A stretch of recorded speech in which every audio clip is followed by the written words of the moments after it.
Hello, my name is Matthew Litzenberger, and welcome to week 4 of How is the Chicago Real Estate Market. In this week, the market kind of caught a cold.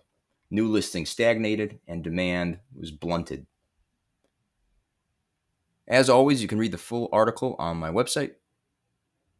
Taking a look at some of the highlights, when we look at the percentages for supply, and I'll show you this in a moment on the chart, you can see that there was a drop off. So there was not as many new listings as we saw a couple of weeks ago. It was looking up and to the right. New listings were taking off, and this was a promising data point. However, we did need more context, and that's what week 4 gave us.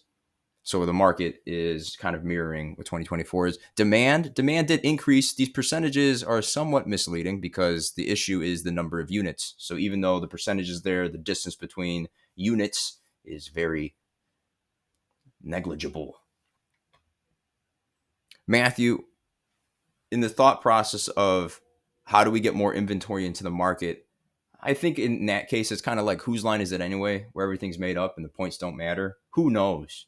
Who knows? Some of the leading theories that I have come across in different forums and conversations with people is that we can build new construction at a rate that would be historic. We would have like no context for how many houses would be being built. You just be like, oh wow, you'd be talking about how many houses would be built. That'd be what you talk on the weekends. You see that new construction that they did over there? That's crazy. They're building all these houses. That's amazing. Wow, look at that. So that's probably what you would say if that happened, but that hasn't happened. Government grants, and I didn't put this here, but also your lender. Your lender may have programs if you have like student loans to help you achieve home ownership. So talk always with your lender and check out whatever government grants you may be able to qualify for. I'm not a mortgage lender, if that's not obvious. I'm a real estate broker. 3, we can work as a society. We can work as a society on improving growth in median income. I also hear like a laugh track in the back of my head. Yes, I think that's kind of obvious. If we improved income and prices stayed the same, wonderful. However, number 4 here, nothing changes, and we witness America enter into a renter's economy. Affording homes just becomes more difficult and only available to those who have an above average median income. Okay, scrolling down here, let's take a look at these charts. New listings. So this is what I'm seeing here. Taking a look here. We were looking at this increase and we were hoping that it was going to maintain. As time gave us more context, we can see that we're really just mirroring 2024. So we'll take a look next week, see what happens. Matthew, what do you want to happen? That's a good question. I don't really know if I have answers to that. I do think that what buyers would like to see is that the bold line outpace the dotted line. That's what I think. So this is supply, inventory, demand.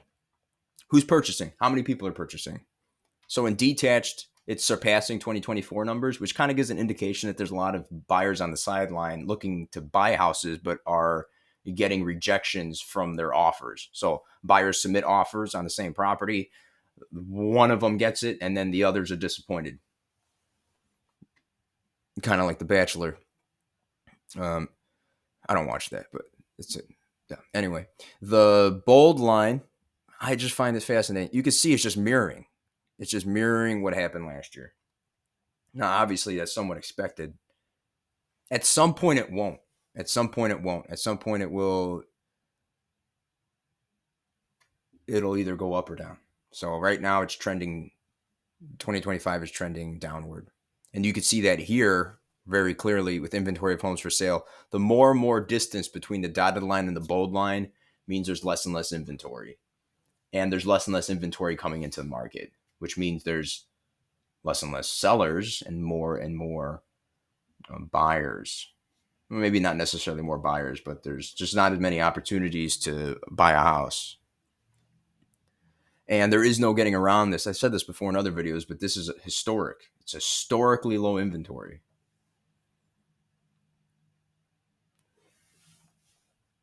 Taking a look at, let's do one more here. We talked about this in weeks previously, but sold price, list price. So properties are selling relative to their original asking price. For detached, 98%, and for attached, 98.6%. If you're looking for real estate data that is more local to you, you can go here underneath more, local market stats, and you can check out a free resource I have for you where you can find wherever it is that you're looking for and find real estate data more pertinent to you and your needs. If you want further information, you can always reach out to me here or email, and we can talk about what it looks like to work together. My name is Matthew Litzenberger. I'll see you on the next one.